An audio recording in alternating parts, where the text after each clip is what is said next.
Ang susunod ho nating kapanayam ay isang environmental lawyer. Siya ho ay dating direktor ng Bureau of Fisheries and Aquatic Resources, and therefore sa ating mga mangingisda, pag-uusapan din ho natin ang impact nito at kung ano pwedeng maitulong sa inyo mga mangingisda. At of course, siya ngayon ang Undersecretary for Planning ng Department of Agriculture. Yusek Assis Perez, magandang umaga po sa inyo. Magandang umaga po, Sir Cesar, at magandang umaga sa inyong mga tagapakinig at tagapanood. Alright, Ka-Cesar lang ho. Yusek, you are my senior. Senior ko ito at idolo ko ho ito. Kahit wala pa ho sa gobyerno ito, idolo na ho namin. Ano ho? Resource person sapagkat nakikipaglaban ho ito para sa kagalingan ng ating kalikasan. Yusek, I'll be very direct to the point, no. Naikwento ko kanina nung ako'y batang-bata kasama sa sakahan ng aking mga magulang. Ginagamit namin ay urea. And overwhelming majority commonly used nitrogen fertilizer ng mga magsasaka para sa kanilang palay, para sa kanilang mais at para sa kanilang sugarcane, tubo ay urea. 80 to 90% ng urea natin ay imported. At item 1, item 2, and item number 3, karamihan sa ini-import natin ay galing sa Russia, galing sa Qatar at Saudi Arabia, maliban pa sa China. Itong mga urea na to na ini-import natin ay dumaraan sa Strait of Hormuz sapagkat nasa Persian Gulf yung mga urea na ini-import natin sa Russia, Qatar, in Saudi Arabia. And therefore, matindi siguro ang impact nito sa ating mga fertilizer para sa ating mga magsasaka. Meron bang nakaplano ang Department of Agriculture ng subsidy para sa ating mga magsasaka pagdating sa fertilizer? Mr. Yusek? Pagdating po sa mga fertilizer, dati na po tayong may dagdag na ambag doon sa mga fertilizer. Ayaw na namin tawagin sanang subsidy dahil talaga naman co-investment lang ng gobyerno yon. Ang gobyerno ang nagbibigay ng malaking ambag ay ang mga at ang ating mga gobyerno ay nag-aambag ng so magitan ng pataba at bill. Po tayong ginagawang ganyan at yan po na may regular, pero siguro ngayon ang plano po ay medyo dagdagan natin ng konti dahil na tumaas po ang presyo ng urea. At hindi lang po ang urea, pati po yung ating halimbawang fuel na dagdagan po natin sa pagsasaka, tumaas din po na doble halos. Kaya kinakailangan na mag-ambag ulit ang pamahalaan doon sa ating mga magsasaka para medyo yung investment may even out. Ano po? Dahil mahalaga po yun na gawin ng ating pamahalaan. Right. Nahuli niyo ako at kumakain ako ng konti. Pag sinabing focus niyo muna kay Yusek. Opo. Pag sinabi nating dagdag, sapagkat sa ngayon, subsidized na siya. Ibig sabihin, meron na po. In fact, meron na. Opo. In fact, yung mga magniniyog, Yusek, may natatanggap na libreng patabay. I'm sure ito yung bahagi ninyo, no? Bahagi ng tulong ng Department of Agriculture. Pag sinabi niyong dadagdagan, subsidy in terms of price, o mas dadagdagan yung ipamimigay ninyong sako ng mga pataba, Yusek? Anong nasa plano ho natin dyan? Unang-una po, yung dati po nating volume na pinamimigay, hindi po mababago. No? Hindi mababago. At sa tingin po namin, kailangan may plano na po actually ang ating pamahalaan na magdagdag ng suportang cash para po naman sa pambili ng fuel. Ano po? Pambili ng fuel. Pandagdag po sa pambili ng fuel. Dahil alam ninyo, Cesar, bawat isang hektarya po ng ating palayan, gumagastos po yan more or less ng 1,500 sa halaga po ng fuel. Ano? Halos na doble po yan. Ibig sabihin, madodoble po yung cost ng fuel. So, yun po yung pinag-aaralan natin. Magkano? Pero ngayon, meron na pong inire-release sa limbawa, nabanggit nyo kanina yung mga mangingisda. Meron na pong i-release sa mga mangingisda. Okay. Ano, 3,000 pesos. Opo. Kailan ho magre-release ho ito? Ang pagkakaintindi ko po ay naibigay na po sa Bureau of Fisheries and Aquatic Resources yung pondo nito. Ayun po yung dating pondo na hindi na pamahagi, na hindi naman po binalik ng BFAR sa national government, yun po kagad, kagyat po mapamimigay yun. Ito pong sa mga magsasaka natin, medyo ipaplano po natin, pero kasama po ito sa programa natin ngayong as a response to this effort po. Dati, meron kayong kaibigan doon sa OP, sa Pasig River, nung Presidential Assistance for Farmers and Fisher Folk. Ikot ng ikot ang Pangulo noon sa kasagsagan ng KLMP from Christine to Pipito na bagyo. Nag-iikot para bigyan ng 10,000 pesos ang mga lehitimong mga mangingisda at mga lehitimong mga magsasaka na nakatala sa listahan ng Department of Agriculture, validated ng local government unit at ng DSWD. Yun hubang Presidential Assistance for Farmers and Fisher Folks ay ito na yon, binabanggit ho ninyo na tulong, na subsidy sa ating mga mangingisda? Ito pong binabanggit ko, ito po yung currently na alam ko na ipamimigay na kaagad kasi po ito yung sa mga mangingisda po hindi na ibigay last time. Kaya po tamang-tama na ngayon magagamit na kagyat, no? As for the others, medyo hindi pa po ako updated dito. Pero ang talaga pong nakalaan dito ay unang-una bagitin ko lang Cesar, no? Na yung pong supply naman ng mga pataba, mukhang hindi tayo kagyat magkakaproblema. Okay. Pero ang presyo ang ating problema. Yung supply ho, meron eh. Pero yung presyo talagang, alam nyo, 2 weeks ago o 3 weeks ago, bumili ho ako ng right after po ng gera sa pagpasok po ng gera sa Iran. Bumili po ako ng fertilizer. Alam po ba ninyo na sa tindahan po, tumaas na agad ng 300 piso, hindi pa nga ho umi-epekto. Ibig ko sabihin, ang problema ho natin pag minsan Cesar, hindi po talaga supply. Kundi sa tingin ko, pasensya po doon sa mga ibang gumagawa nito, medyo ina-anticipate yung pagtaas eh.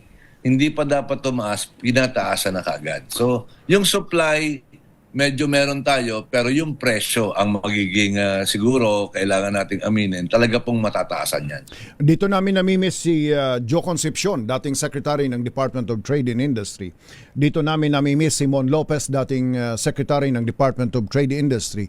Dito namimiss ng mga taga-radyo, ng mga taga-media, si dating Undersecretary Seni Maglaya sapagkat sa panahon ng krisis, yung mukha at boses at tinig nila by this time ay narinig na natin yung mga patalastas para sa kontraabuso sapagkat doon sa atin Yusek, tinanong ko yung tinapay nag-increase ng 50 pesos yung isang sako. Sabi ko grabe naman. Mamaya susubukan ko rin yung fertilizer doon sa atin. Titingnan ko kung more than 300 pesos din. Kaya dito siguro baka yung Department of Agriculture, DTI magtulungan, mag-campaign, makipag-usap sa local government units, price coordinating council para kontra-abuso sapagkat ito yung mga krisis na maraming lumilitaw na mga pang-aabuso, mga pananamantala kahit wala pang direct impact sa kanila, yung presyo ay nagtataas na rin sila. Maraming mga ganyan. But I go now to my kung bakit to kayo in-invite namin ngayon, food supply.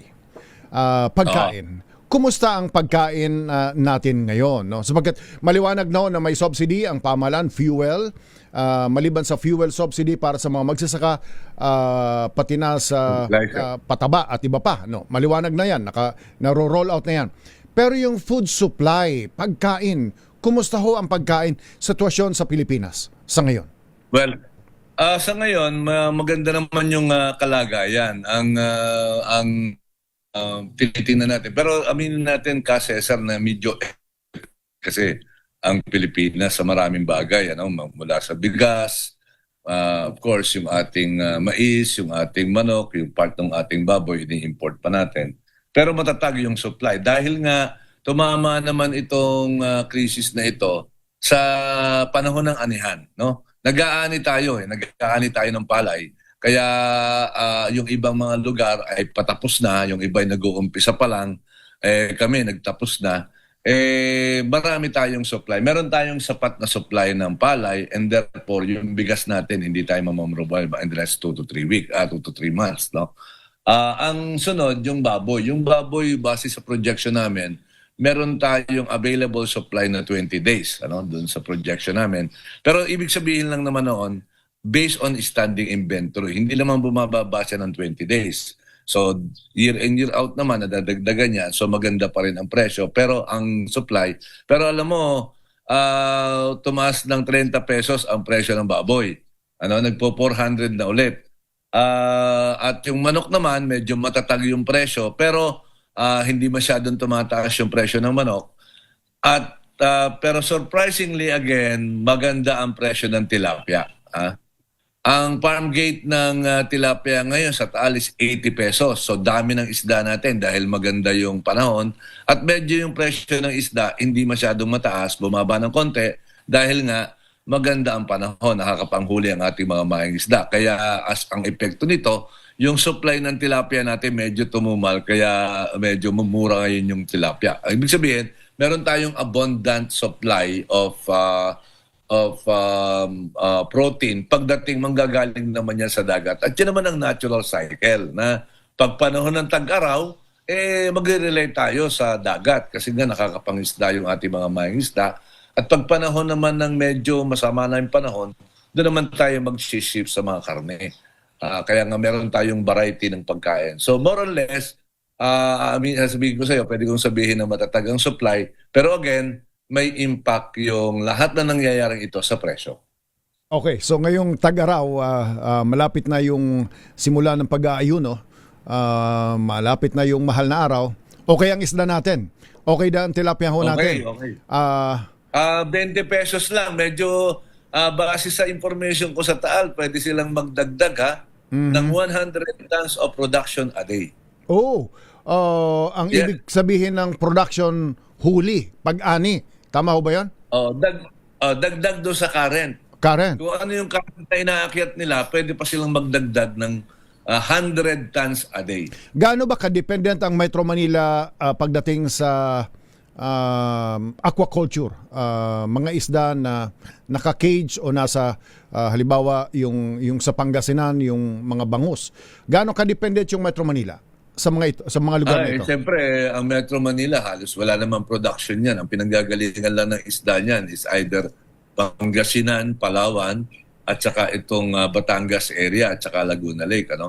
Alam mo yung 70% ng lahat ng production ng tao pumupunta yun sa Metro Manila. 70% sa Metro Manila. And the rest of Calabarzon.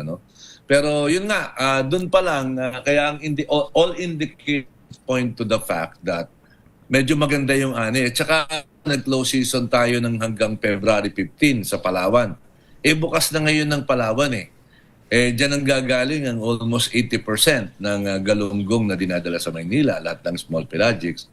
Kaya siguro ang analysis namin dito, medyo bumababa o tumutumal yung bentahan ng tilapia sa Taal. Ayun. So, dumarami yung production natin. Kung walang krisis sa langis, dapat bababa ang presyo.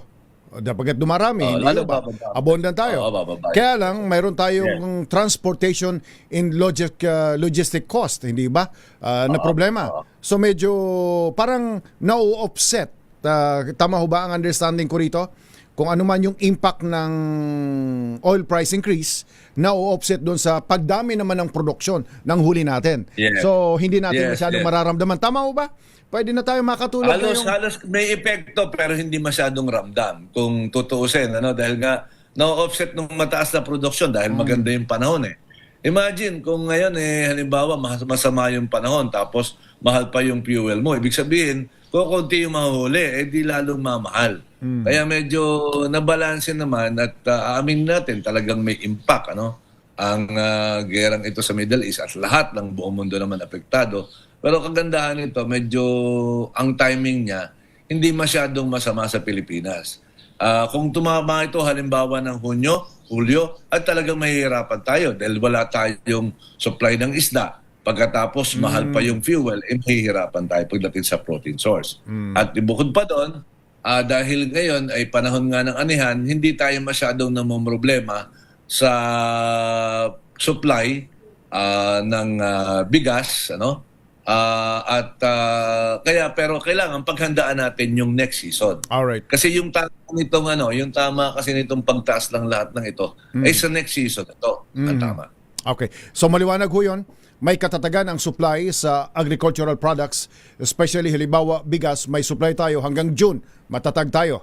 Tapos yung livestock naman natin, in particular, yung manok, hindi bumababa sa inventory ng 20 days. In other words, Hindi lang ang manok medyo mataas, 120 days. 120 days. Manok. Yung 20 days is pork. Pork.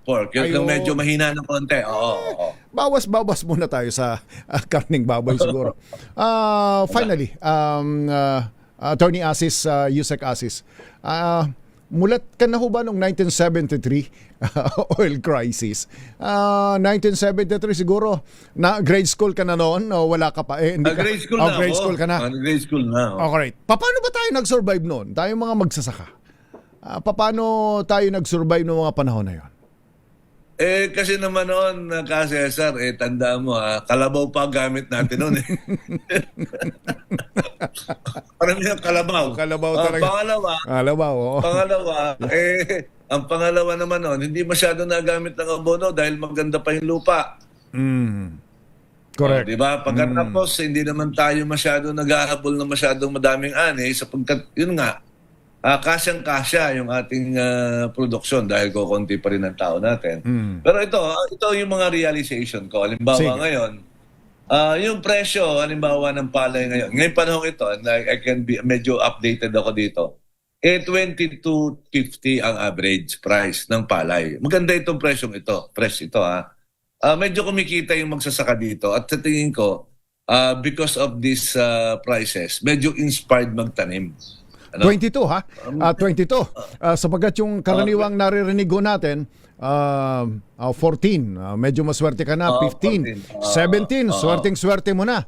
You're saying 22 ngayon ang bilihan sa mga magsasaka. Ang average, average. 17 to 30. Presyon. Alright. Sige. Depende sa lugar kung nasaan ka. So, ibig sabihin ito, magpiprovide ito ng enough inspiration for our farmers to plant. Again, now, kaya nga lang, mumahal yung cost to produce. Dahil nga nagdagdag ka ng presyo ng abono, nagdagdag ka ng presyo ng Pesticidio. ng fuel. Kaya dito, ngayong panahong ito, which is by May, land preparation na ulit yan early May, land preparation. Ito yung pinaghahandaan ng pamahalaan. Yung preparation time na to. Alright. Kasi Marso tayo, tumama yan. Meron tayong enough time to prepare, increase our effort and support towards the first season of the year, which will come, and preparation yan is May. Alright. Kaya dyan tayo matuto. Alright, Yusek, live tayo sa 18 radio stations ng DZRH at sa mga multimedia platforms at alam nyo ba, sa maraming lugar sa Quezon, sa Camarines Sur, halos bawat bayan may mga cable TV na at halos lahat ng cable operators ay nandoon tayo. Sige nga ho, bigyan nyo nga ho ng tip yung ating mga ordinaryong mga magsasaka. Paano tayo magsusurvive sa krisis na ito? At anong tips ang pwede niyong maibigay sa ating mga magsasaka? Aminin natin lataas ang production cost natin ng about 6,500 pesos per hectare. Ngayon, 6,500 pesos ang itataas ng production cost. Ang gagawin natin para tamaan natin pa rin yung kita natin dyan, kailangan galingan natin yung production. Huwag tayong magbabawas ng input. Kung pwede, magdagdag.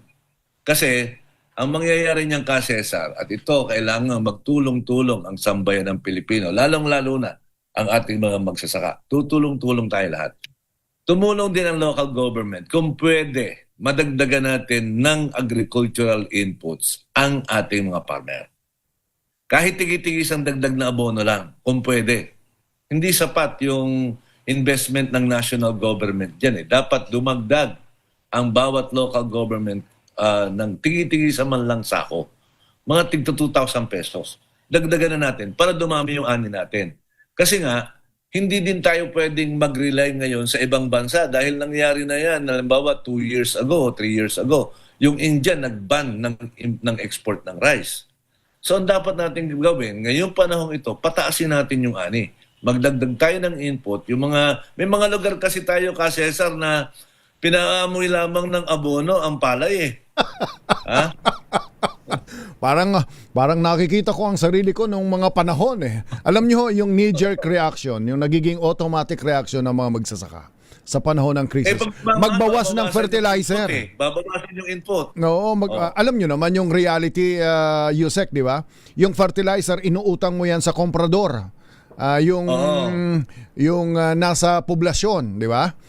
Yung mga nagtitinda sa poblasyon. Kaya ang tendency ng mga magsasaka, magbawas na lang ng isang sako halimbawa. So you are saying sumugal tayo ngayon. Huwag tayong magbawas. Sumugal tayo ngayon. Huwag tayong magbawas. Kasi nakikita ko dyan, Cesar, nakikita ko, sigurado wala masyadong mag-export sa atin.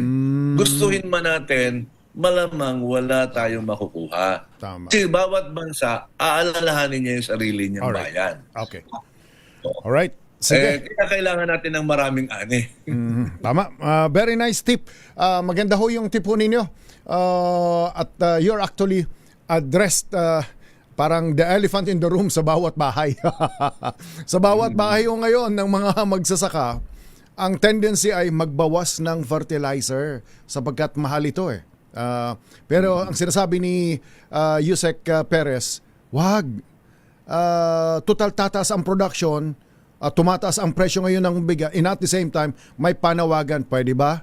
Local government units, magbigay kayo ng isang sako ng pataba, abono sa bawat magsasaka, sa bawat hektarya. Well, magandang suggestion.